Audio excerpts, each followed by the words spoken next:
idan kika ƙi mutum ki shi rufe haka ki shafa a fuskarki. Duk wanda ya faɗa min jinyarsa ba zan taimake shi ba. Duk wanda ya faɗa min abin da ya kawo shi nan ba zan duba shi ba. Zan karɓe katina guda miki haka. Kin taba gani na? Ba ki taba gani na ba gana ɗanka? Waye Tabita? Sunanki ne Tabita? Wa ake kira da uban doma? Babanki mahaifi. Damuwan da ya kawo ki nan guda ɗaya ne. Tun da kika haifi yaro har ya girma amma baki sake aihuwa ba. Haka ne? Kuma kina son aihuwa. Ke damuwar ki kenan kuma ita ta kawo ki nan. Guda miki magani. Mama, akwai damuwar mafarki da kike yi. Banda haka akwai matsalar sanyi infection a mararki. Kin san da shi ko baki sani ba? Kin sani, ba kya bukatar dogon bayani. Nawa kika bani sadaka? 200 kika bani? Kina zuwa church?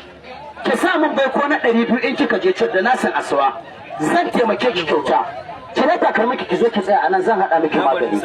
Kire takalmi ki zo ki tsaya anan. Anan. Wai aka sa mu a katinsa? Guda nuka mu gani. Vitamin alkinni. Ya Sulemana matashi. Ya Sulemana majanyi. Rufe haka ka shafa a fuskarka. Wannan? Guda nuka haka.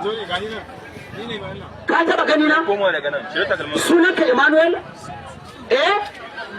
Akwai rikici a tsakanin matarka da wata mata na kuɗi. Haka ne? Abinda ka zo nan kenan dan shi. Matarka matar ta ce ta ba wa matarka kuɗi fiye da 50,000 da wani abu. Ita kuma matarka ta ce 40,000 da wani abu ne. Saboda haka suna rikici a tsakaninsu. Abin da ya kawo ka zo nan domin a warware wannan matsala. Buɗe ɗan ya tsaka ka bari ɗaya ya taɓa ɗaya. Nawa ka bani sadaka? 200 ka bani? Kai ma ka samun baiko in ka je church. Ka je ka so dabinan 200 ka zo da shi. Da shi za mu bincika mu gani gaskiya ne ta bata kuɗin ko bata bata ba. Ka je ka sauri ka zo. Nawa kika ba mu sadaka? Waye bai ba mu sadaka na 200 da muka ce a ba mu ba? Shafa a fuskar ka. Buɗe hannun kaka. Waye Yahuza? Ka taba gani na? Sunanka ne Yahuza? Wa ake kira Aliyu? Mahaifinka. To ko ubanka waye?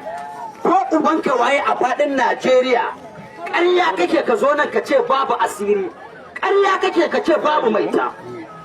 Ba a cikin taron nan ba. Ko a wajen jama'a ko a wajen taron nan.